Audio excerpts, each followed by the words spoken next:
Hello everyone, मैं Lavkush Upadhyay biology faculty at Dakshana स्वागत करता हूं आप सभी का दक्षिणा ई लर्निंग प्लेटफॉर्म पे। तो आज का जो हमारा टॉपिक है lecture number 4 of biodiversity and its conservation. Last class में मैंने डिस्कस किया था about the loss of biodiversity, rate of loss of biodiversity, extinction के बारे में डिस्कस किया था about natural extinction, mass extinction, इसके अलावा anthropogenic extinction. So today I am going to discuss about why do we conserve biodiversity. जैसे कि chapter का नाम है बायोडायवर्सिटी एंड इट्स कंजर्वेशन। तो कंजर्वेशन का मतलब क्या है? You must understand about the conservation and why we need of conservation of this large biodiversity. हमें इस लार्ज बायोडायवर्सिटी को कंजर्व करने की क्या जरूरत है, क्या आवश्यकता है, क्या नीड है, that I am going to discuss in detail, right. So the next topic is why should we conserve biodiversity. तो बायोडायवर्सिटी कंजर्व क्यों करनी है? There are mainly three main reasons to conserve the biodiversity. Number one is narrowly utilitarian, number two is broadly utilitarian and number three is ethical. Narrowly utilitarian का मतलब होता है कि अगर आपको आपकी बायोडायवर्सिटी, आपके सराउंडिंग से जितने भी प्लांट्स और एनिमल्स है डायरेक्ट बेनिफिट मिल रहा है, तो डायरेक्ट या इकोनॉमिक बेनिफिट आपको प्लांट्स या किसी एनिमल से मिल रहा है, मेडिसिन मिलती है, फूड मिलते हैं, right. There are so many products, right, which produce by the plants और the animals we use, right, and these are the products are very beneficial to us, so that's why we need to conserve it. Another sense is broadly utilitarian, यानी कि इससे हमें indirect benefit मिलता है। जैसे कि plants photosynthesis process perform करते हैं तो as a product oxygen evolve करते हैं, and that oxygen is required for our respiration activity. तो वो ऑक्सीजन हमारी रेस्पिरेशन एक्टिविटी के लिए रिक्वायर्ड होती है, पॉलिनेशन अचीव कराते हैं, right? Pollination, if pollination will not be achieved, then life cycle will not be completed by the plants, and in that case you will lack of food, yani ki you will suffer from the scarcity of the food. That's why we also need to conserve this biodiversity even in indirect, right, in case of indirect benefit, right? इसके बाद ethical issues के बारे में बात करेंगे, sorry not ethical issues, about ethical conservation के बारे में बात करेंगे। तो first of all बात करते हैं narrowly utilitarian। तो नैरोली यूटिलिटेरियन का मतलब है डायरेक्ट और economic use. If you use directly any plant और if you use directly any animal, तो डायरेक्ट और इकोनॉमिक पर्पज के लिए, इकोनॉमी को जनरेट करने के लिए आप किसी भी प्लांट या किसी भी एनिमल का इस्तेमाल करते हैं, that you called narrowly utilitarian, right. इसके बाद humans drive countless direct economic benefits from nature. Human being जो है नेचर से काउंटलेस बेनिफिट को डिराइव करता है, right. There are so many benefits from the natures directly derived by the human being, right. तो human being nature से directly benefits को, countless benefits को डिराइव करता है, राइट। जितनी भी रिसोर्सेज हमारे पास है, जितने भी रिसोर्सेज आपके सराउंडिंग में है, जैसे फर्नीचर है, फर्नीचर किससे बनता है? टिम्बर से, टिम्बर वुड से बनता है, यानी कि प्लांट्स का इस्तेमाल किया जाता है फर्नीचर्स को बनाने के लिए। इवन जो आप कपड़े पहनते हैं वो भी आपको किसी एनिमल या किसी प्लांट से ही मिलता है। Suppose that if you wear the silk cloth, it means that you will obtain from the silk worm. Are you getting और not? If you wear the cotton cloth, that you will obtain from the cotton plant, right? So whatever you use, a majority of the things, right, which are generally utilized by you, these are obtained from the plants or the animals. So you are getting the direct benefit from the plant and animals. It means what? It means you need to conserve it. If any species, suppose that if any medicinal plant will extinct, कोई medicinal plant है and that is highly specialized to cure any disease, for the treatment of any disease, and if that plant will permanently extinct, permanently disappear in biodiversity or in our surrounding, then you can never obtain such kind of drugs, such kind of medicine which cure a particular disease. So there are so many medicines will you use generally and you get from the plants, right? इसके अलावा देखिए generally तो हमें direct benefits क्या मिलते हैं? Food. सबसे पहला बेनिफिट है फूड। फूड हमारी बेसिक नेसेसिटी है, राइट। ये हमारी क्या है? एक बेसिक नेसेसिटी है। जितने भी सीरियल्स हैं, जितने भी क्रॉप्स हैं, जितनी भी पल्सेज हैं, जितने भी फ्रूट्स हैं, जितने भी वेजिटेबल्स हैं, all kind of food, even meat, flesh, जितने भी फ्रूट्स हैं, जितने भी फूड है, you generally obtain from plants or animals. You don't have tendency to prepare your own food. You don't perform the photosynthesis process. You don't have such kind of ability. Even directly or indirectly you depend for food on plants or animal. तो directly और indirectly आप जो है plants या animals पे अपनी basic necessity यानी कि food के लिए depend करते हैं. So this is your direct benefit, direct use और economic use. Is that clear? दूसरा फायरवुड, आप जो है फायरवुड का इस्तेमाल करते हैं। Firewood generally use for source of energy, इसका इस्तेमाल किया जाता है as a source of energy. आप हीटिंग के लिए या कुकिंग के लिए, किसी भी तरह की हीटिंग एक्टिविटीज के लिए, खाना पकाने के लिए आप as a source of energy इस्तेमाल करते हैं फायरवुड का। Is that clear to all of you? तो फायरवुड जो है आपको as a source of energy आप जो है इस्तेमाल करते हैं। That is also a direct benefit from the plants, used as source of energy for cooking and even heating. इसके बाद बात करते हैं fibres. There are so many kind of fibres which generally utilized by us, and these fibers can prepare your clothes, and these fibers can prepare so many things, right? Are you getting or not? और ये fibers में for example जैसे jute एक fibre होता है, flex, hemp, cotton, coir, ये सब fibres है you get from the plant species, जो कि आप प्लांट स्पीसीज से लेते हैं। फाइबर्स में कुछ एनिमल्स जैसे कि वुलन फाइबर्स की अगर हम बात करें, एनिमल से ऑब्टेन करते हैं, सीप से आप ऑब्टेन करते हैं, आप जो है गॉड से ऑब्टेन करते हैं, या फिर आप किसी डियर से ऑब्टेन करते हैं। Is that clear to all of you? All kind of fibres you can obtain from plants and animals. इसके अलावा a majority of construction material you can obtain from the plants. Construction material में like furniture आ गया है, right? Chair है, table है, construction material है। जितना भी फर्नीचर आपके घरों में लगा होता है ये प्लांट से ही आता है, राइट? यानी कि प्लांट्स के प्लांट जो कि टिम्बर वुड बनाते हैं, उन वुड्स का इस्तेमाल करके आप फर्नीचर बनाते हैं, या फिर आप जो आपके स्पोर्ट्स गुड्स होते हैं, जैसे कि कोई भी है, you know for example bat, you know आपने क्रिकेट बैट देखा होगा, क्रिकेट बैट हो गया, या काफ़ी सारी स्पोर्ट्स या म्यूजिकल इंस्ट्रूमेंट्स भी लकड़ी से बनाए जाते हैं। आर यू गेटिंग और नॉट? तो यहाँ पे इनका जो है इस तरीके से भी इस्तेमाल किया जा सकता है। तो furniture, sports goods, musical instrument. इसके अलावा industrial products, a variety of industrial product also obtain from plants and animals, जैसे कि tannins, lubricants, dyes, resin, perfumes, paper, rubber. Is that clear? आपने पढ़ा होगा एक डाई के बारे में जिसको आप इंडिगो बोलते हैं। आर यू गेटिंग और not? This is a dye which is world wide used. Is that clear to all of you? और यहाँ पे so many other products also obtained, जो कि इंडस्ट्रियल प्रोडक्ट है, टेनिन्स है, रेसिन्स है, डाइज है, पेपर्स है, रबर्स है, so many of products you obtain from the plants, right? जो कि आपके लिए बेनिफिशियल है। इसके अलावा so many drugs you also obtain from the plants, more than 25% drugs obtained from 125 species of plants। 25% से भी ज्यादा ड्रग्स 125 species of plants से obtain की जाती हैं। There are so many drugs which are available in market, right? More than 25% drugs obtained only from 125 species of plant, and approximately 25,000 species of plants ऐसे हैं जिनसे कि आप traditional medicine Indian Ayurvedic system में भी इस्तेमाल होता है, और हम जो है एक एंशियंट टाइम से, मेमोरियल टाइम से इन प्लांट्स का इस्तेमाल करते आ रहे हैं एज ए मेडिसिनल पर्पज। कुछ ऐसे भी फूड्स होते हैं, कुछ प्लांट्स ऐसे हैं वो आपको फूड तो प्रोवाइड करते ही हैं, उनकी मेडिसिनल वैल्यू भी अच्छी होती है। Is that clear? तो यहाँ पे 25,000 species of plant contribute to the traditional medicine used by native people around the world, right? तो एज ए ट्रेडिशनल मेडिसिन भी प्लांट का इस्तेमाल किया जाता है by the native people around the world. इसके अलावा यहाँ पे कुछ ड्रग्स के एग्जांपल है that I am going to discuss, जो कि आप डायरेक्टली ऑब्टेन करते हैं प्लांट से। जैसे कि एक ड्रग है जिसको आप बोलते हैं मॉर्फिन। मॉर्फिन का जो इस्तेमाल किया जाता है, मॉर्फिन एक एनाल्जेसिक ड्रग है, और इसका जो जनरली इस्तेमाल किया जाता है ऐसे पेशेंट्स के लिए वो अंडरगोज फॉर द सर्जरी, यानी कि सर्जिकल ट्रीटमेंट के केस में मॉर्फिन दिया जाता है पेशेंट को, जिससे कि वो उसको पेन फील ना हो। तो ये पेन किलर मेडिसिन का इस्तेमाल करते हैं मॉर्फिन का, जो कि एनाल्जेसिक है, और इसको ऑब्टेन करते हैं एक प्लांट जिसका नाम है पेपेवर सोमिनिफेरम। I already discuss about before this, right? पेपेवर सोमिनिफेरम जो प्लांट है वो, उससे आप मॉर्फिन एक्सट्रैक्ट करते हैं। एंड डाई एसिटाइल मॉर्फिन, अब मॉर्फिन का जब एसिटाइलेशन कर दिया जाता है डाई एसिटाइल मॉर्फिन, तो बनता है हीरोइन। Is that clear? उसके बाद डाई एसिटाइल मॉर्फिन में अगर हाइड्रोक्लोराइड को ऐड कर दिया जाए, डाई एसिटाइल मॉर्फिन हाइड्रोक्लोराइड, तो बनता है स्मैक, जिसको आप ब्राउन शुगर भी कहते हैं। आर यू गेटिंग और नॉट?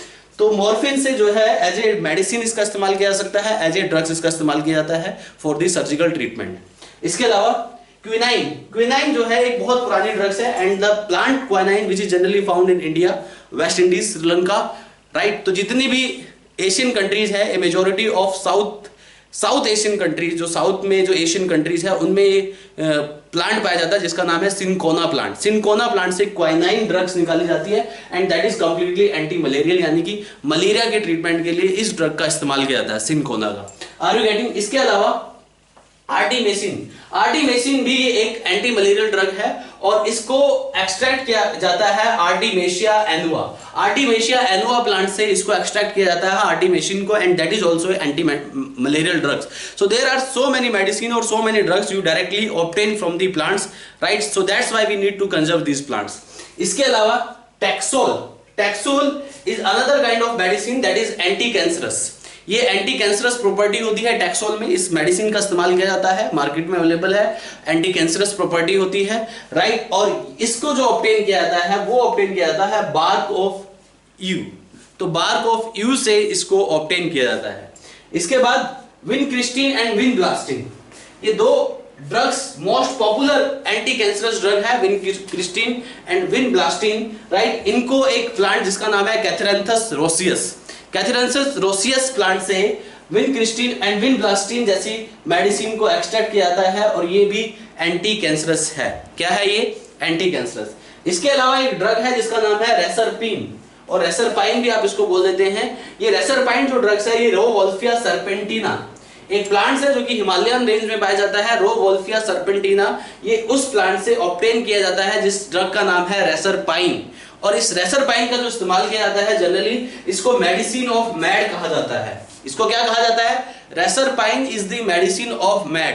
खासकर सिजोफ्रेनिया के पेशेंट्स में इस मेडिसिन का इस्तेमाल किया जाता है उसके एग्रेसिवनेस को कम करने के लिए. इसके अलावा इस मेडिसिन का इस्तेमाल किया जाता है against high BP, schizophrenia as I already told you, and painful bowels. और पेनफुल बाउल्स के केस में भी आप मेडिसिन ऑफ मैड जिसको आप रेसरपाइन ड्रग बोलते हैं, रोवोल्फिया सर्पेंटिना, इस प्लांट से इसको ऑब्टेन किया जाता है. ऐसे ही यहाँ पे एक ड्रग है जिसका नाम है वेसेका को लीव्स ऑफ अधेटोड़ा वेसिका नाम के प्लांट्स की लीव्स से ऑब्टेन किया जाता है वेसेका ड्रग्स को, और इसका इस्तेमाल किया जाता है ब्रोंकाइटिस में.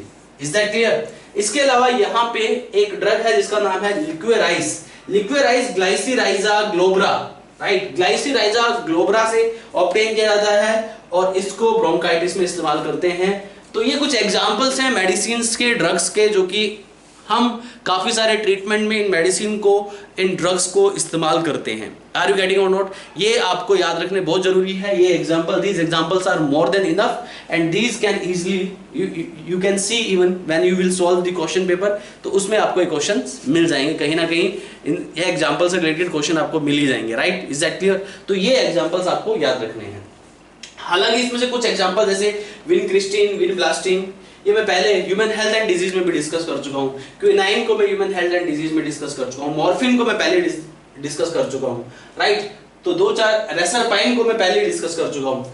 तो कुछ एग्जांपल्स हैं जो कि आपको यहाँ पे ये याद करने हैं. इसके अलावा बात करते हैं, देखिए 3000 plant species having edible parts and 150 plant species are commercially exploited. तो टोटल जितनी भी प्लांट स्पीसीज है उसमें से लगभग 3000 स्पीसीज जिनके एडिबल पार्ट्स को हम फीड करते हैं, और उसमें से 150 स्पीसीज ऐसी हैं जिनका कॉमर्शियली एक्सप्लॉइटेशन किया जाता है. Is that clear? तो नैरोली यूटिलिटेरियन के लिए हमें जो है बायोडाइवर्सिटी को कंजर्व करना है, क्योंकि बायोडाइवर्सिटी से, इन प्लांट स्पीसीज से, इन एनिमल स्पीसीज से हमें डायरेक्ट और इकोनॉमिक बेनिफिट्स मिलते हैं. और अगर आपको डायरेक्ट और इकोनॉमिक बेनिफिट्स मिलते हैं यानी कि ये इन स्पीसीज का कंजर्वेशन बहुत जरूरी है.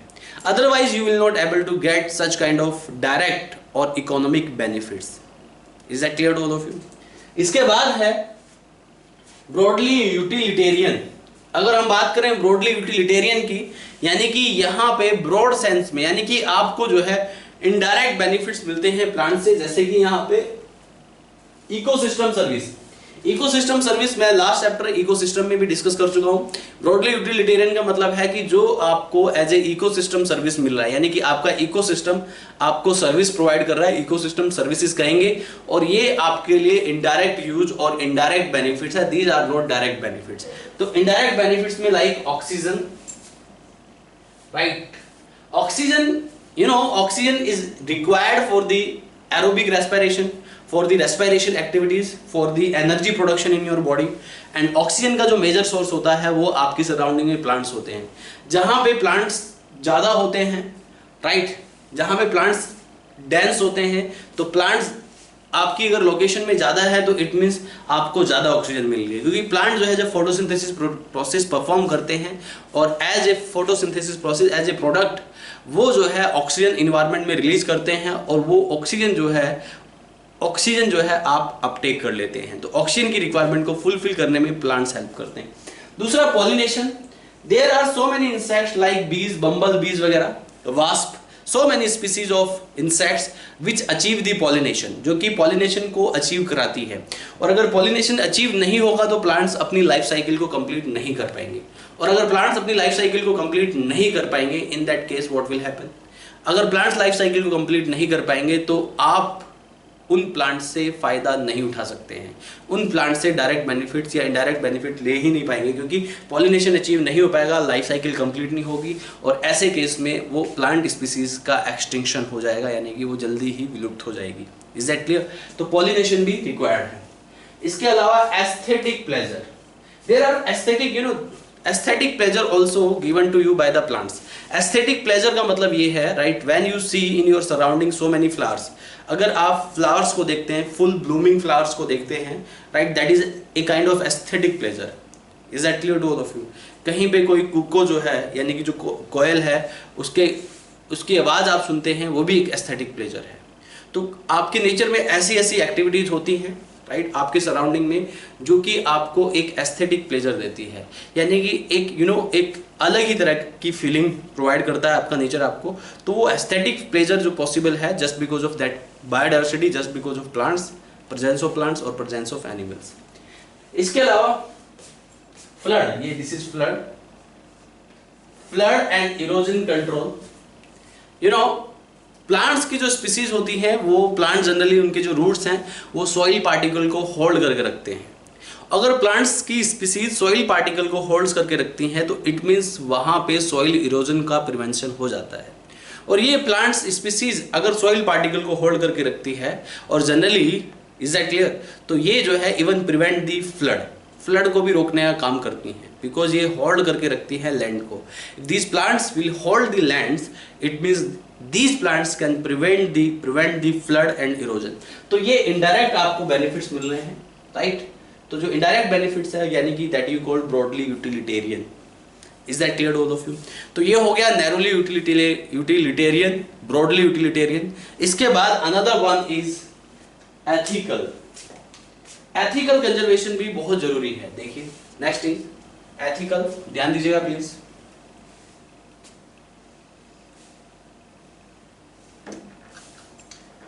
नेक्स्ट है एथिकल कंजर्वेशन।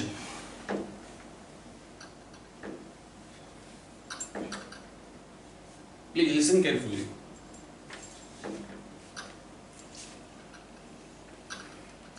अगर हम एथिकल कंजर्वेशन की बात करें, जितनी भी स्पीसीज आपके सराउंडिंग में आप ऑब्जर्व करते हैं, all kind of species which are present in your surrounding all evolve with us. सारी की सारी स्पीसीज हमारे साथ ही इवॉल्व हुई है, राइट। अगर आपको किसी स्पीसीज से, किसी भी प्लांट या किसी भी एनिमल से डायरेक्ट बेनिफिट नहीं मिलता है, it doesn't means you will destroy that, right.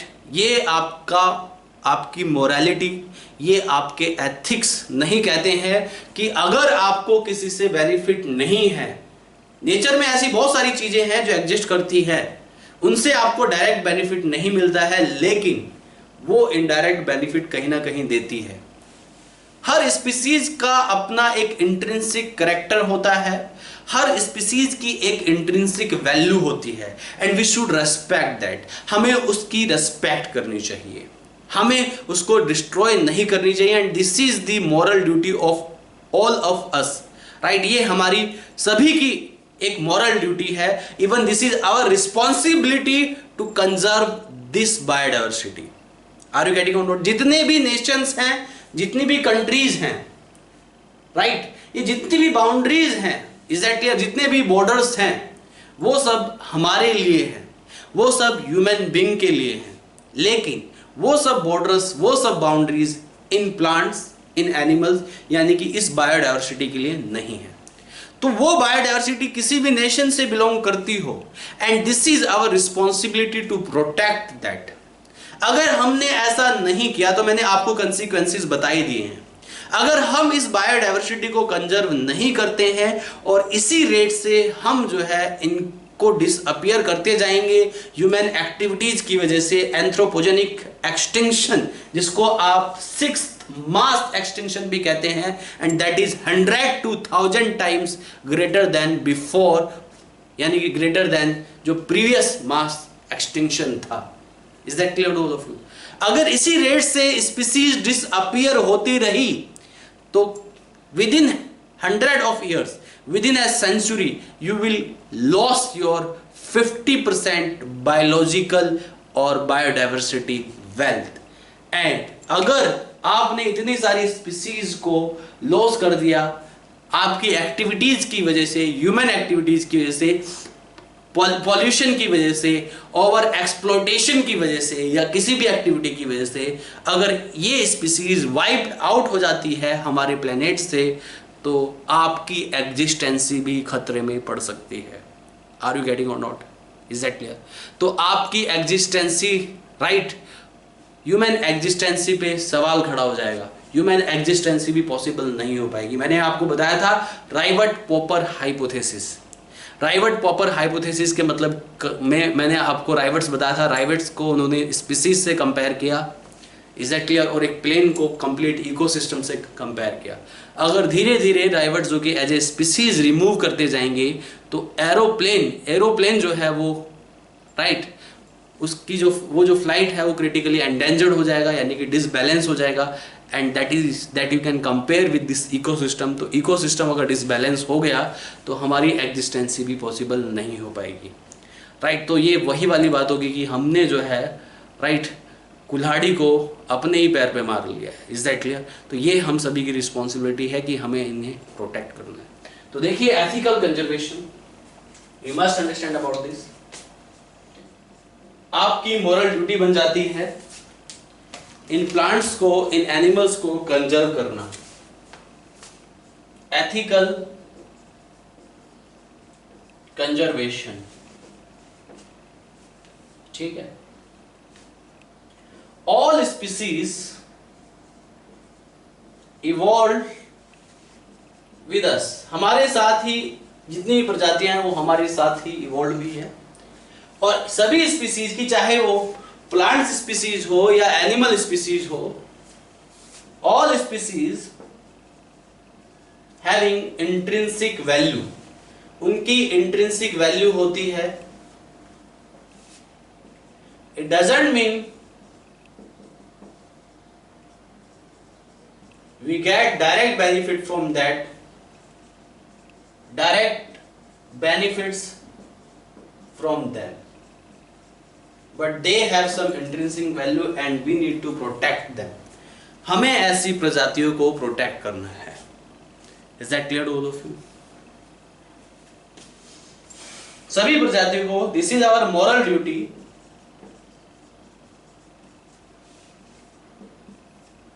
protect them।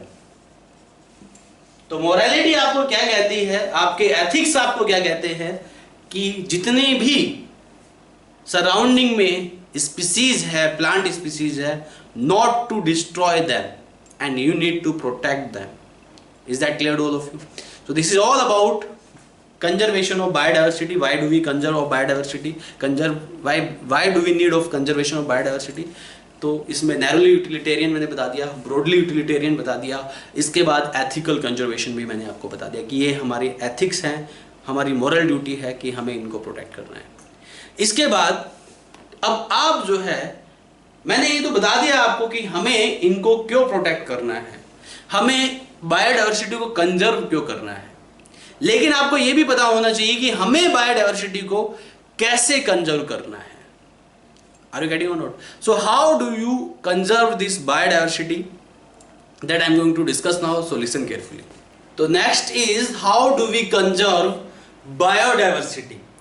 Biodiversity को conserve करने का हमारे पास क्या तरीका है? You must understand about this. You have two major strategies to conserve the biodiversity. तो ये जो दो मेजर स्ट्रेटजीज हैं, इसमें एक आता है इन सीटू कंजर्वेशन और दूसरा आता है ex situ conservation. In situ conservation में यानी कि conservation of biodiversity at its own site, यानी कि यहाँ पे आप किसी भी एनिमल्स के नेचुरल होम को प्रोटेक्ट कर रहे हैं। नेचुरली कोई एनिमल अगर कहीं पे सरवाइव कर रहा है तो उसके जो सर्वाइवल एरिया है उसको आप प्रोटेक्ट कर रहे हैं।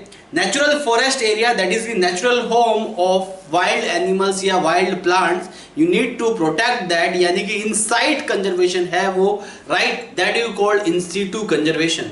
Suppose that if you want to protect the tiger, is that clear? Then how you will protect the tiger?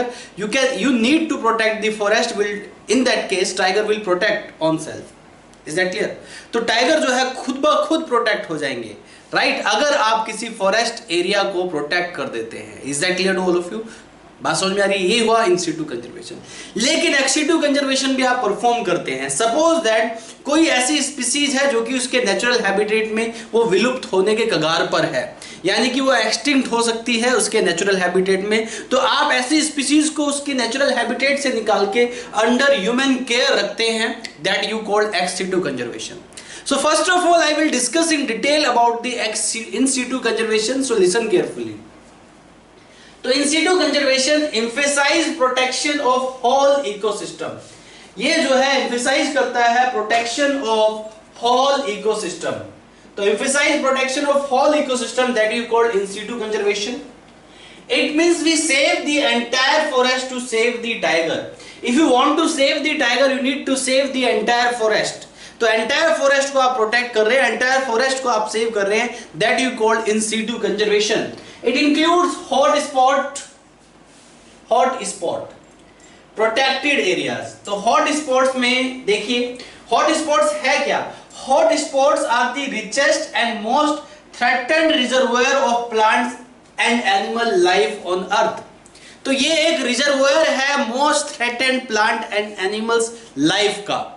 Hot spot जो है उसका एक कैरेक्टरिस्टिक्स होता है, किसी भी फॉरेस्ट को या किसी भी इकोसिस्टम को आप हॉट स्पॉट तभी कहते हैं जब वहां पे उसके कुछ क्राइटेरिया पूरे हों। तो उसका एक क्राइटेरिया ये भी है, जितनी भी एंडेमिक स्पीसीज होती है वर्ल्ड की, a majority of endemic species are found in hot spot area, a majority of threatened species are found in hot spot area. तो this is the reservoir of threatened species. That's why we need to protect this hot spot. तो यहाँ पे इन situ conservation में hot spot और protected area आते हैं, और hot spot एक ऐसा प्लेस है जहां पे वर्ल्ड की थ्रेटेंड स्पीसीज रिजर्वर इसको आप बोलते हो, यानी कि इसकी जो कंडीशन है, this is the area where the richness of biodiversity, जहां पे स्पीसीज रिचनेस ज्यादा देखी जाती है, उस एरिया को आप हॉट स्पॉट कहते हैं। तो hot spot are the richest and most threatened reservoir of plant and animal life on earth. इसके अलावा criteria for determining a hot spot, ऐसे कौन कौन से क्राइटेरिया है जो कि हॉट स्पॉट को डिटरमाइन करते हैं? So you must understand. तो यहां पे पहला criteria very high level of species richness. मैंने बोला कि हॉट स्पॉट का जो क्राइटेरिया है वहां पे स्पीसीज रिचनेस ज्यादा होनी चाहिए। जहां पे स्पीसीज रिचनेस प्लांट्स की, एनिमल्स की ज्यादा होगी उसे आप हॉट स्पॉट कहेंगे। यहां पे high degree of endemism, endemism का मतलब यह है कि कुछ स्पीसीज ऐसी होती हैं जो कि स्पेसिफिक एरिया में पाई जाती हैं, वो उसी एरिया में पाई जाती है, उसके अलावा कहीं दूसरी जगह नहीं पाई जाती। इसका एग्जांपल मैंने बताया था आपको, पिग्मी होग। पिग्मी होग only found in Assam, right, इसके अलावा वर्ल्ड के किसी दूसरे कॉर्नर में नहीं पाई जाती, एंडेमिक स्पीसीज है। ग्रेट इंडियन बास्टर्ड, राइट, या बस्टर्ड भी आप बोल सकते हो। तो ग्रेट इंडियन बस्टर्ड जो है that is endemic species of Rajasthan, right. तो हॉट स्पॉट एरिया में मेनली एंडेमिज्म देखा जाता है, यानी कि हाई डिग्री ऑफ एंडेमिज्म, यानी कि कुछ ऐसी प्रजातियां जो उस एरिया के अलावा, उस रीजन के अलावा वर्ल्ड के किसी दूसरे रीजन में नहीं पाई जाती, वो वाइडली डिस्ट्रीब्यूटेड नहीं होती है, वो नैरोली डिस्ट्रीब्यूटेड होती है। Is that clear? ये है एंडेमिज्म। तो ये भी एक क्राइटेरिया है हॉट स्पॉट को डिटरमाइन करने का, high degree of endemism. Degree of threat which is measured in terms of habitat loss. और डिग्री ऑफ थ्रेट को आप मेजर करते हैं in terms of habitat loss, right. तो डिग्री ऑफ थ्रेट को you will measure in terms of habitat loss. इसके अलावा initially identified hotspot 25। At the beginning initially हमने 25 वर्ल्ड वाइड 25 हॉटस्पॉट को आइडेंटिफाई किया, but later on these hotspots are 34। अगर exam में question पूछा जाए currently hotspot number of hotspot कितने हैं इन दी वर्ल्ड, तो you will give the answer 34। ये डाटा एग्जाम में पूछा जा सकता है। Now reported hotspot, total hotspot के नंबर पूछे जा सकते हैं। This question can frame in your NEET exam. Initially these were कितने थे ये, इनिशियली ये जो थे ये हॉटस्पॉट जो एरिया है थे ये 25 थे, बट अभी कितने हैं 34। Is that clear? एक डाटा और मैं आपको बताऊं, हॉटस्पॉट में आपका अमेज़न रेन फॉरेस्ट भी आता है। अमेज़न रेन फॉरेस्ट को आप लंग्स ऑफ प्लेनेट बोलते हो, राइट, क्योंकि अमेज़न रेन फॉरेस्ट जो है वर्ल्ड का सबसे बड़ा ट्रॉपिकल फॉरेस्ट है और वहां पे प्लांट की डाइवर्सिटी ज्यादा है, एनिमल की डाइवर्सिटी ज्यादा है। तो डाइवर्सिटी ज्यादा होने की वजह से, प्लांट की स्पीसीज रिचनेस ज्यादा होने की वजह से ऑक्सीजन ज्यादा इवॉल्व होती है उस फॉरेस्ट से, क्योंकि वहां पे फोटोसिंथेसिस ज्यादा इवॉल्व परफॉर्म होता है। It means that you called lungs of planet. You know, एक बड़ी ही दुर्भाग्य की बात यह है कि एक टाइम पे हमारी अर्थ के टोटल लैंड एरिया का 14% लैंड एरिया सिर्फ फॉरेस्ट से कवर था, लेकिन ह्यूमन एक्टिविटीज की वजह से, अर्बनाइजेशन की वजह से, राइट, ह्यूमन कॉलोनाइजेशन की वजह से अभी वो 14% forest area, land area of forest shrinking to 6%, वो 6% ही रह गया, श्रिंक होके वो 6% हो गया। तो अगर 14% से 6% लैंड एरिया हो गया तो सोचिए कि हमने कितनी वाइल्ड एनिमल्स के नेचुरल होम को डिस्ट्रॉय कर दिया है, और जिसकी वजह से काफी सारी स्पीसीज एक्सटिंक्ट भी हो चुकी होंगी जो हम इवन डिस्कवर्ड भी नहीं कर पाए हैं, या जो डिस्कवर्ड हमने कर लिए हैं वो भी एक्सटिंक्ट हो गई होगी due to loss of habitat. Is that clear? Habitat loss and fragmentation में मैंने आपको पढ़ाया था। तो यहां पे hotspot cover the land area of earth less than 2%। ये क्वेश्चन एग्जाम में फ्रेम हो सकता है। This is very important, less than 2%। ये क्वेश्चन एग्जाम में ऐसे फ्रेम हो सकता है कि hotspot cover the land area of earth less than 2%। Option में कैसे आएगा? Less than 2%, more than 2%, 2%, right, या कोई और वैल्यू। मतलब इसको आप वो 4 ऑप्शंस में फ्रेम कर देगा। तो आपको याद रखना है नॉट 2%, लेस देन 2%। ये वैल्यू आपको याद रखनी है, less than 2% hotspot land area of world covered by the hotspot, right. Strict protection of hot spots could reduce the ongoing mass extinction by almost 30%. ये डाटा भी एग्जाम में पूछा जा सकता है। ये डाटा एनसीईआरटी में मेंशन है and it can ask in your exam, right. बात समझ में आ रही है? तो यहां पे ये जो है स्ट्रिक्ट प्रोटेक्शन से, अगर आप स्ट्रिक्टली प्रोटेक्ट करते हैं किसी भी हॉट स्पॉट एरिया को, तो स्ट्रिक्ट प्रोटेक्शन से आप मास एक्सटिंक्शन को 30% तक रिड्यूस कर सकते हैं। ह्यूमन एक्टिविटीज की वजह से, एंथ्रोपोजेनिक एक्टिविटीज की वजह से, एंथ्रोपोजेनिक एक्सटिंक्शन भी आप बोलते हैं, उसकी वजह से मास एक्सटिंक्शन का 6th एपिसोड चल रहा है जो कि 100 से 1000 टाइम्स, जो कि नेचुरल एक्सटिंक्शन से 100 से 1000 टाइम्स ज्यादा है। तो उसको आप 30% तक रिड्यूस कर सकते हैं अगर आप ऐसा करते हैं, इन हॉट स्पॉट को प्रोटेक्ट करते हैं। इसलिए हमारी रिस्पॉन्सिबिलिटी बन जाती है कि हमें जितने भी फॉरेस्ट है, हमारी जितनी भी बायोडाइवर्सिटी की रिचनेस है, हमारी जितनी भी बायोडाइवर्सिटी की वेल्थ है, हमें उसको रोकना है। अब चाहे वो किसी भी कंट्री से रिलेटेड हो, किसी भी कंट्री में वो बायोडाइवर्सिटी हो, each and every nation has this responsibility to protect each and every species, to protect each and every hot spot, to protect each and every forest. Are you getting और not? To maintain this entire ecosystem, otherwise this ecosystem will be disbalance, right. इसके बाद hot spot in India. अब total world में, world wide 34 hot spot है। India में जो mainly NCERT में mention है 3 हॉट स्पॉट है। तो ये तीनों हॉट स्पॉट के नाम आपको याद होने चाहिए, और ये डाटा भी एग्जाम में पूछा जा सकता है, how many hot spot in India. तो ये आपको याद रखना है। This question can frame in your exam कि 3 हॉट स्पॉट है टोटल इंडिया में, और इन तीनों के आपको नाम याद होने चाहिए। Western Ghat and Sri Lanka is one.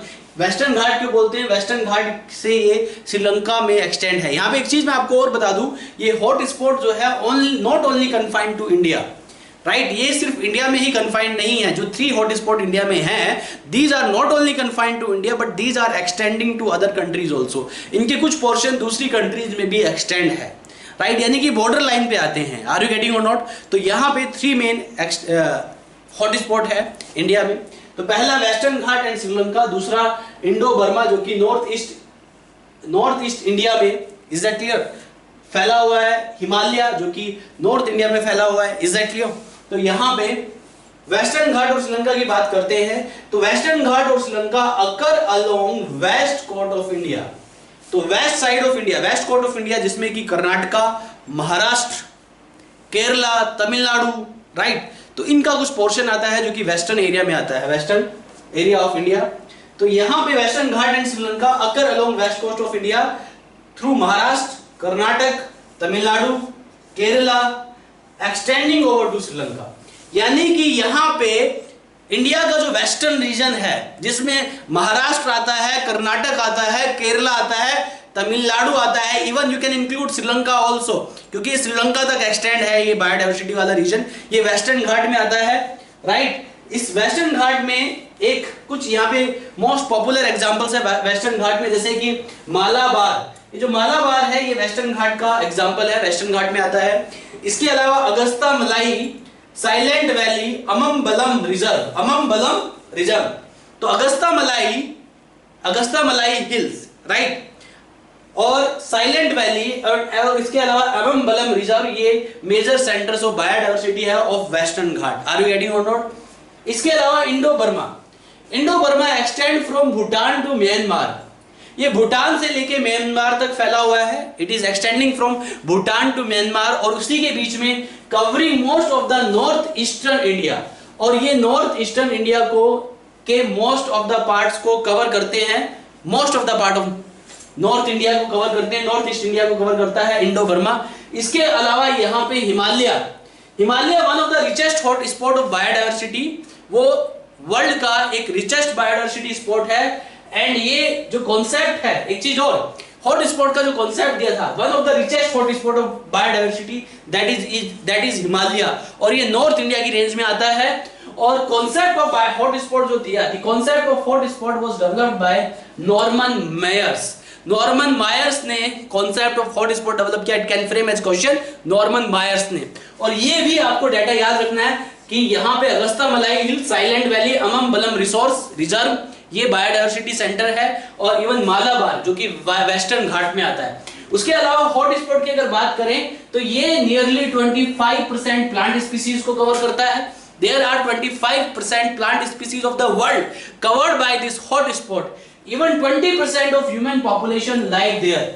So 20% of human population lie there, and even 25% of plant species lie there in hot spot area of the world. Is that clear to all of you? तो यहाँ पे this is all about the hot spot in situ conservation. इसके बाद मैं बात करता हूँ institute conservation में प्रोटेक्टेड एरिया, सैक्रेड ग्रुप्स आते हैं, बायोस्फीयर रिजर्व्स आते हैं, नेशनल पार्क आते हैं, वाइल्ड लाइफ सेंचुरीज आती हैं। तो ये प्रोटेक्टेड एरिया में आते हैं। तो डिस्कस करते हैं प्रोटेक्टिव एरिया के बारे में। So listen carefully. इसके बाद है प्रोटेक्टेड एरिया। अगर बात करें प्रोटेक्टेड एरिया की, यानी कि ऐसे एरिया जिनको प्रोटेक्शन प्रोवाइड किया जाता है। प्रोटेक्शन में भी वहां पे लीगली प्रोटेक्शन प्रोवाइड किया जाता है उस एरिया को, या फिर वहां की लोकल कम्युनिटीज उस एरिया को प्रोटेक्ट करती है और उस एरिया को प्रोटेक्शन की वजह से वहां पे जो वाइल्ड लाइफ है यानी कि उनको प्रोटेक्शन मिलता है, और साथ के साथ वहां पे सर्वाइव करने वाले जितने भी प्लांट्स हैं उनको प्रोटेक्शन मिल जाता है। तो ये प्रोटेक्टिव एरिया है क्या, इनके बारे में हम डिटेल में डिस्कस करेंगे। Listen carefully. तो ये प्रोटेक्टेड एरिया जो है ये इन सीटू कंजर्वेशन में आ जाता है। तो प्रोटेक्टिव एरिया ऑफ लैंड और sea specially dedicated to the protection. ऐसा एरिया एरिया ऑफ लैंड या फिर area of sea, right, which is specially protected, जो कि स्पेशली प्रोटेक्टेड है and specially dedicated to the protection, और प्रोटेक्शन के लिए डेडिकेटेड है, उसे आप प्रोटेक्टेड एरिया कहते हैं। मैनेज थ्रू लीगल, इनको किसके थ्रू मैनेज किया जाता है? थ्रू लीगल और अदर इफेक्टिव मीन्स। या तो इनको गवर्नमेंट मैनेज करती है, लीगली इनको मैनेज किया जाता है, या फिर वहां पे रहने वाली लोकल कम्युनिटी इनको मैनेज करने का काम करती है। तो ऐसे area which are generally protected, dedicated to the protection, that you called protected area. It include sacred groups, यहां पे सैक्रेड ग्रुप्स आते हैं, बायोस्फीयर रिजर्व्स आते हैं, नेशनल पार्क्स आते हैं, वाइल्ड लाइफ सेंचुरीज आती हैं।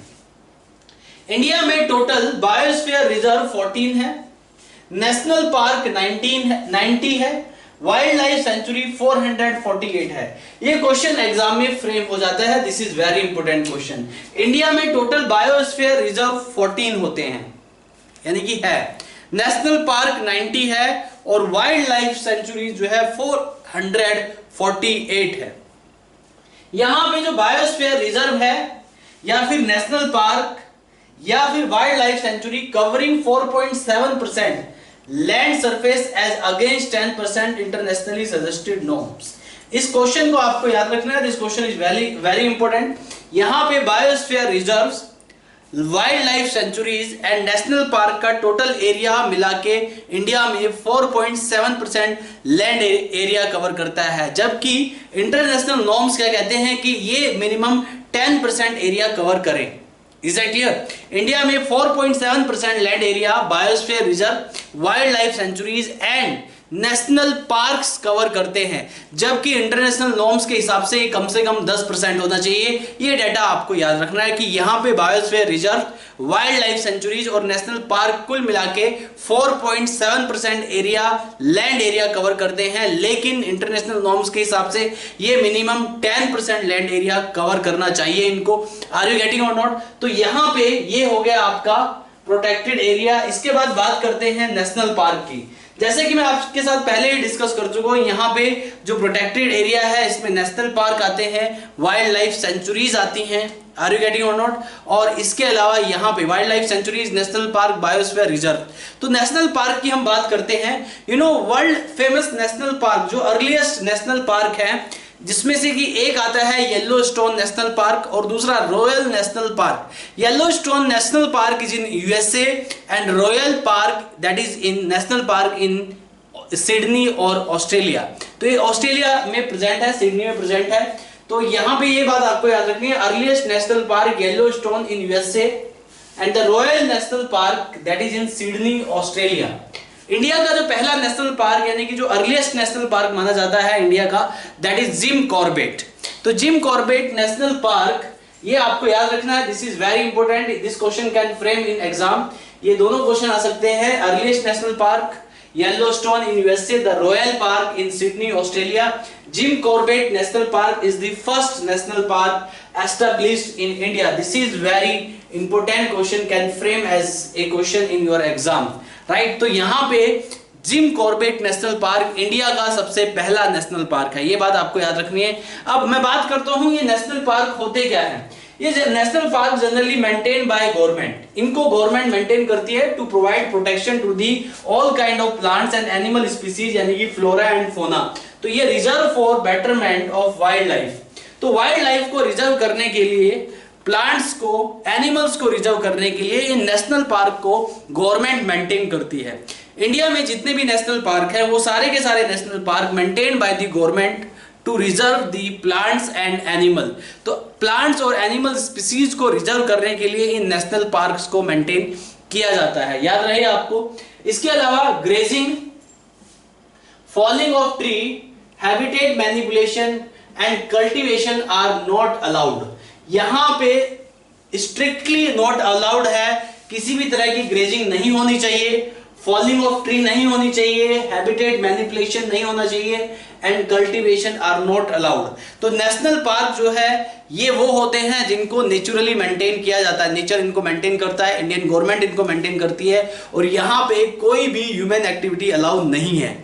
तो यहां पे कोई भी किसी भी किस्म की ह्यूमन एक्टिविटी अलाउड नहीं है, जैसे कि grazing, falling of tree, habitat manipulation, cultivations are not allowed here, right. तो इसको कंप्लीटली प्रोटेक्ट किया जाता है, इस एरिया को। इंडियन गवर्नमेंट जो है इन एरियाज को मेंटेन करने का काम करती है। आर यू गेटिंग और नॉट? इसके अलावा यहाँ पे हम वाइल्ड लाइफ सेंचुरीज की बात करते हैं।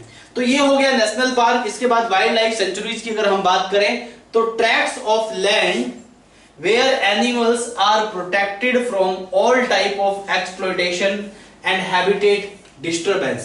तो सेंचुरीज क्या है? ये ट्रैक्ट ऑफ लैंड है these are the tract of land where animals are protected from all type of exploitation. तो ट्रैक्ट ऑफ लैंड ये जनरली दिस इज राइट, इस तरह के जो लैंड है यानी कि जो वाइल्ड लाइफ सेंचुरीज है ये mainly dedicated for the protection of wild life animals. तो वाइल्ड लाइफ एनिमल्स को प्रोटेक्ट करने के लिए वाइल्ड लाइफ सेंचुरीज बनाई जाती हैं। ये वाइल्ड लाइफ सेंचुरी जो है इसमें आप वाइल्ड लाइफ को प्रोटेक्ट करते हैं। आर यू गेटिंग और नॉट? Is that clear? तो यहाँ पे tracts of land where animals are protected from all type of exploitation, जहां पे एनिमल को हर तरीके के एक्सप्लोइटेशन से बचाया जाता है, हैबिटेट डिस्टर्बेंस से बचाया जाता है, collection of forest products, harvesting of timbers, filling of land and private ownerships are allowed. Wild life sanctuaries जो कि इंडिया में लगभग 448 है, नेशनल पार्क लगभग 90 है। तो वाइल्ड लाइफ सेंचुरी जो होते हैं ये ट्रैक्ट ऑफ लैंड है जहां पे वाइल्ड लाइफ एनिमल्स को प्रोटेक्ट किया जाता है। इसमें इंटरमीडिएट, इसमें थोड़ी बहुत ह्यूमन एक्टिविटीज इन्वॉल्व है, राइट। ह्यूमन एक्टिविटीज में जैसे कि यहाँ पे collection of forest product allow है, हार्वेस्टिंग ऑफ टिम्बर्स अलाउड है, filling of lands and private ownership भी अलाउ है इन वाइल्ड लाइफ सेंचुरीज में। तो ये हो गया आपका national park, wild life sanctuary. इसके बाद very important topic that is biosphere reserve. तो आज के लिए बस इतना ही। Biosphere reserve I will discuss in my next class. तब तक के लिए thank you very much, bye bye, take care.